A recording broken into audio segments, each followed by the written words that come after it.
Hello, everybody, and welcome to the Purple People Podcast. My name's Kyle West, and alongside me is my partner in crime, the Batman to my Robin, if you will, Adam Carlson. I like how I'm Batman. I like that. Yeah, sure. Oh, there's nothing wrong with being the Robin. There's nothing wrong with that. I was going to say it the other way around, but that was a really awkward sentence if I would have done that. So, No, no, no. So, you watched the game this weekend, huh? I did, unfortunately, watch the game this weekend. It was a pretty competitive game. We saw some good play. We saw some bad play. It But was let's talk about the good play first. Let's talk about who we're giving our game ball to. Adrian Peterson, unanimous decision by the both of us that Adrian gets the game ball for the week. Without a doubt, it can't go anywhere else. Nope, when you're looking at 210 yards on the ground and a touchdown, I mean, come on, it doesn't get much better than that. No. And my donkey of the game is Christian Ponder. Who do you have? I'm going with our failed experiment at wide receiver, Mr. Jerome Simpson. It's a shame too, with how high you were on him coming in. Yeah, and High expectations. at this point, it's like Troy Williamson version 2.0. Hey, at least they didn't waste a draft pick on him, though. You got to be happy about that. Yeah, relatively speaking, this one is not very expensive, and we can get out of this one after this season. Exactly. Yeah. Let's jump right into talking about the offense here, and let's talk about the beast that is Adrian Peterson. hmm He now has 1,446 rushing yards on the season, leading the NFL. And This is a guy that a lot of people thought would come back and wouldn't play at a high level at all, that it would take him a season or two to even start hitting his strides. He is proving everybody wrong. yeah, I know. I was gonna say he proved just everybody wrong because, by the way, weren't we all talking before the season started about how Adrian shouldn't come back until week 4 or 5 of the regular season, Right? just to be on the safe side? And now he's having like he's putting up career like statistics right now. It's unbelievable what he's done. Let's put things in perspective here a little bit. With 4 games left this season, if he can average 138.5 yards per game for the rest of the season, he will break 2,000 yards. hmm And let's go a little bit further. If he can average 168, I believe it is, yards per game, he will beat the single season rushing record. Yeah. So those numbers are kind of high, but remember, we're aiming super high with this. At no point, if you'd asked me, is Adrian Peterson going to reach 2,000 yards or have a really valid shot at 2,000 yards this season, I'd have said no way. Yeah, me neither. And you know what?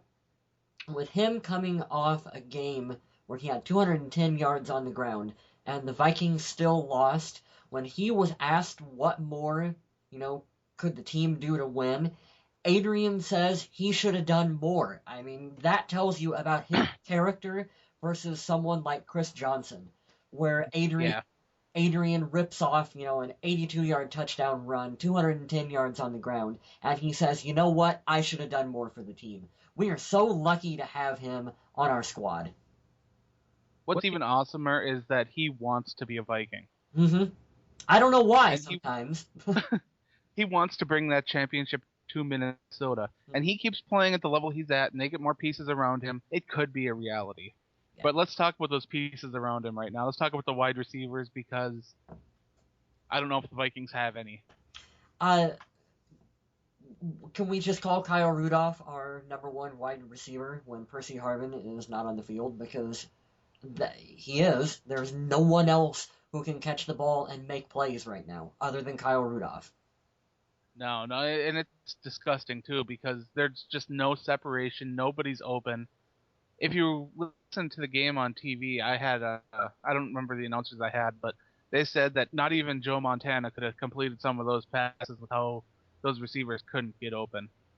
No, he couldn't. And it's the one or two times that Ponder was getting the ball to them, receivers are dropping the passes. Jerome Simpson is dropping the ball. Michael Jenkins is dropping the ball. I mean, it's a broken record talking about these guys, and I don't know. they're all going to be gone. They are every single one of them just needs to be gone and off the team. I would be surprised if the Vikings retain 4 wide receivers this year. If I'm guessing they'll keep 3, but I'd be surprised. But let's talk about Christian Ponder for a minute here. Okay. Uh, we're talking about how bad the receivers are, and I haven't touched on the guards on the offensive line yet, but I'm going to. Don't worry. But you got to put some of the blame on Christian Ponder because it is not all the fault of the players around him. He made bad decisions. He Oh threw yeah. across his body again, which caused an interception in the end zone, and it's just mistakes that he shouldn't be making anymore. But there's that side of me too that thinks, okay, Brett Favre threw a pass across his body for an interception in one of his last games, and he's considered one of the best quarterbacks in the NFL. So is it growing pain?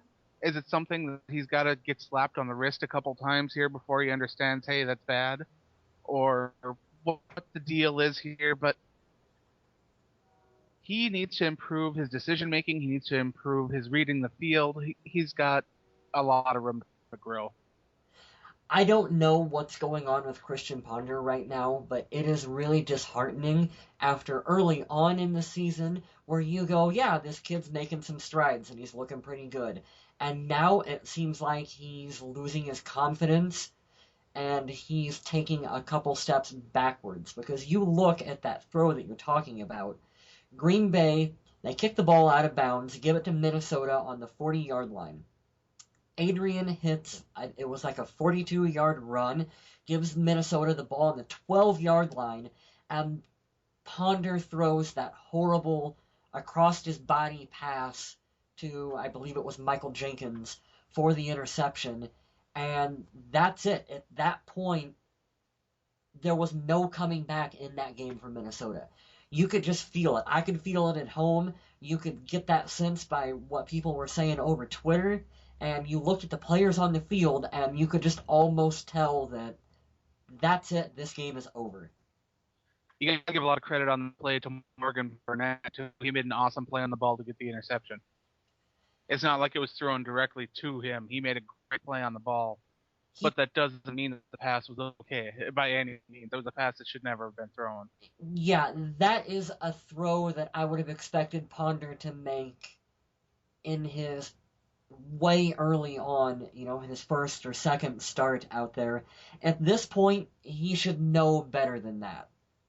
Given their field position and the importance of the game, I mean, this is Green Bay. This is our division rivals. This is in Lambeau Field. He should know that that's a time to run out of bounds. Live to fight another down.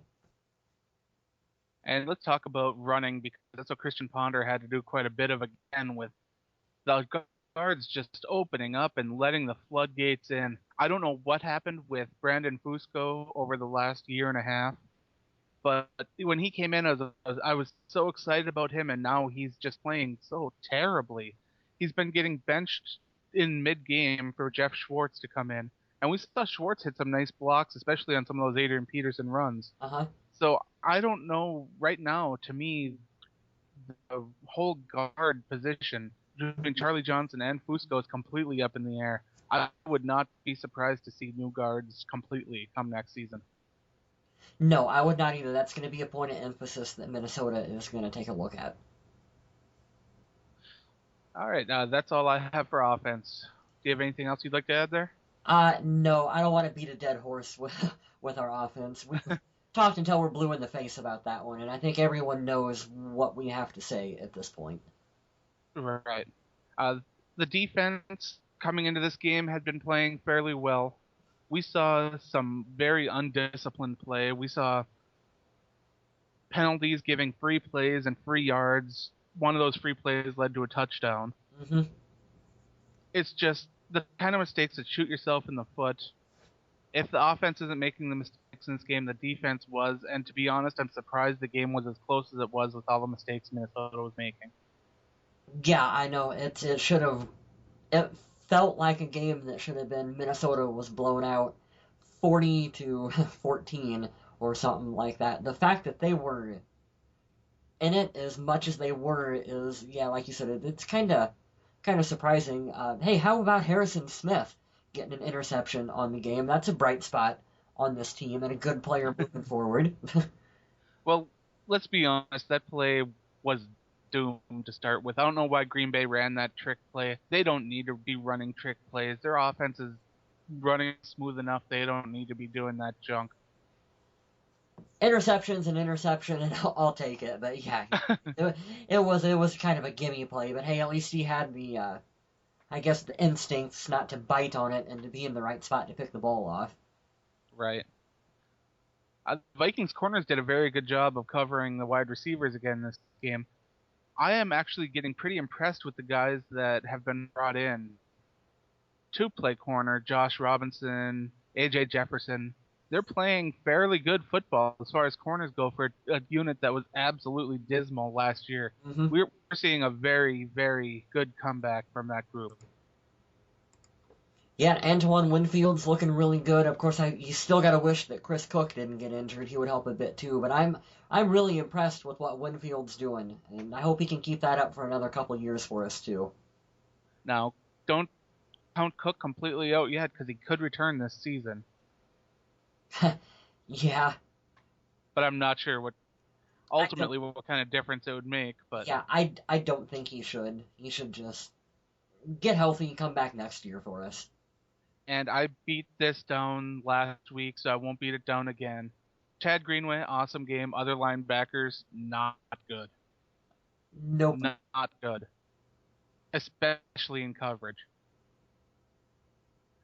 So I don't feel like I have to beat that down anymore. If you're a regular listener, you know how we're feeling about that. Yeah, it's a lot of the same issues with this team. Really came up against Green Bay is, like we said previously, we're not a good enough team to overcome our own mistakes, and they made a lot of mistakes, and no one stepped up on the offensive side of the ball, and that's kind of the story of this season's Minnesota Vikings.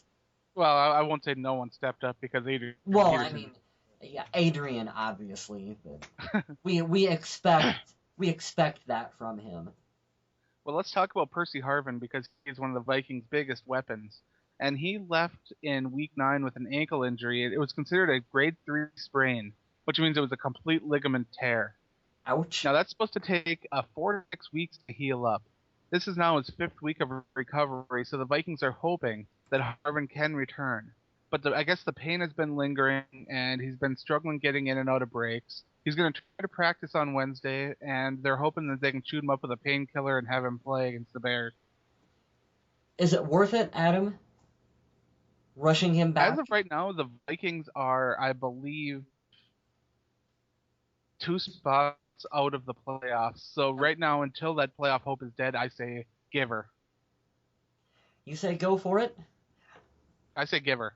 Yeah? But I say don't use him on kick returns and running back. And I'll keep stressing this because I've been stressing it from the beginning. Don't put your star wide receiver in dangerous situations. Stop it. Well, you gotta have someone do something on this team because Lord knows the other guys can't do it. But But do the Vikings really need another running back? They don't need Harvin back there. They need him playing wide receiver, catching footballs. yeah, no, I'm with you on that one. They really don't. For as much as we like to bash on Bill Musgrave for not being creative, and other fans like to give him crap for that, that's one thing that they should limit Percy on. Yeah, running out of the backfield for a small guy like that, I don't know. It's dangerous. Especially when they line him up in the end zone, like as Now the other hit on the injury report is Jared Allen. He's playing torn shoulder labrum in his shoulder. I guess it kind of goes without saying when we say shoulder labrum.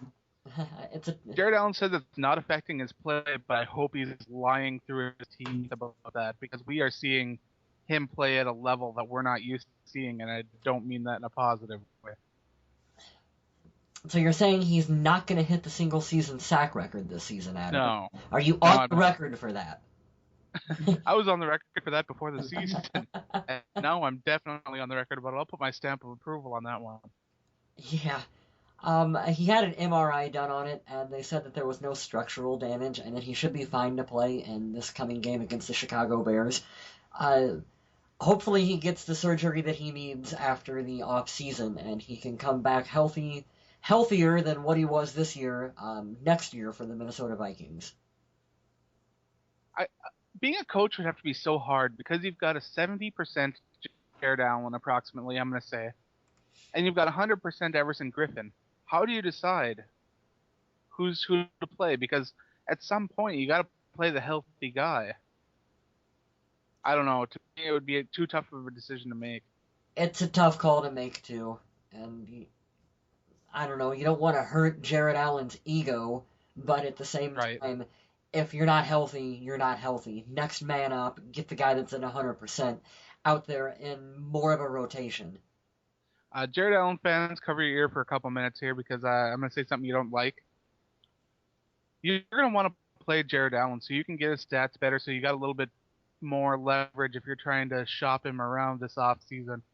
I know a lot of people don't like when I say that, but trading him away and getting some draft picks might be a really good idea this offseason. Trading him away and getting Larry Fitzgerald plus a couple draft picks. I don't know. If Jared Allen played quarterback, you could probably get that. But Yeah. Well, maybe we can send him Joe Webb. yeah, I thought they needed a quarterback. Why would you send him Joe Webb? Well, because then if it doesn't work out, they have another wide receiver, right? Oh, that's true. I didn't think of that. Yeah, isn't that how we will spend the Joe Webb thing? That'll work. Yeah. All right, so next week we've got Chicago in Minnesota. Mhm. We know what to expect there. We saw Chicago play Minnesota, and I expect it to be a similar type game. Hopefully not as big of a blowout. I think If there's Peterson going to can get be. going early, we can see a little bit different of a game. But overall, the Bears are a tough team, even with Urlacher out because of his injury. I think there's going to be one major difference, and that is for the Minnesota Vikings. We're going to see McLeod Bevel Thompson throw 3 touch. No, I'm just kidding. He's not going to play, guys. Come on. Christian Ponder is going to continue to be the Minnesota Vikings starting quarterback. He'll be quarterback through this year. He'll be quarterback through next year. After that, I'm not guaranteeing nothing. No, we've talked about that before too, and yeah, he's got the rest of this season, and I think both Ponder and Musgrave got all of next year to figure out what they're gonna do, and then if it hasn't worked out, then they'll be shown the door. Then Right. it's McLeod Bevel Thompson time in Minnesota. So look forward to next week when we'll be recapping the Bears game, and hopefully we'll be a little bit more excited about this and saying nicer things. But for now, we can't. We just can't. Nope. And with that, I have a nice little end rant that I'd like to wrap things up with. Dear Minnesota Vikings, Michael Jenkins is not the wide receiver you want running streak routes. Who drew this up and thought it was a good idea? Jenkins is the least speedy of all the wide receivers, and he doesn't have a crazy vertical. I understand that no other wide receiver can get separation, but come on, that's not even a realistic play. And they ran it several times in a row. Come on.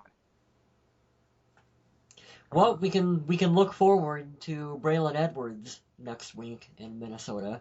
Braylon Edwards is one of those guys that I think the Vikings will do a little bit of research on, and I don't know if they'll bite, but they have to at least look into bringing in someone because right now, the people of Minnesota, the Minnesota Vikings fans, they really are upset and frustrated, and anybody that can help at wide receiver is worth a look right now.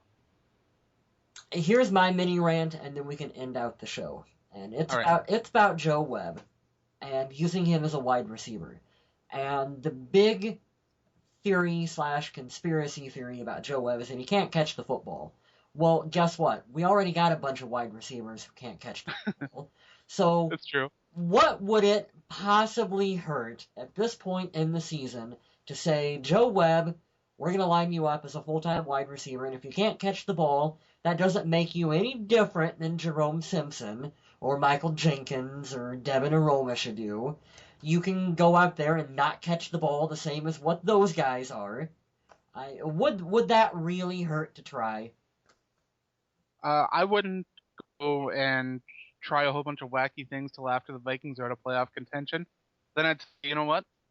Go for it. Try it. Try out everything. There's nothing's off limits. Try.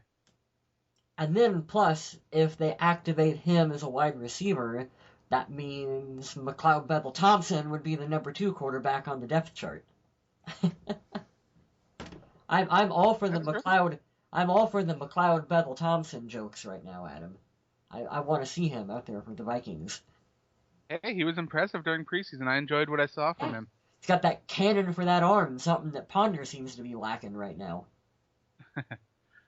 But that'll do it for us at the Purple People podcast this week. I'd like to thank everyone for listening to the show. Remember to visit us on Facebook and Twitter, and stay classy, Minnesota.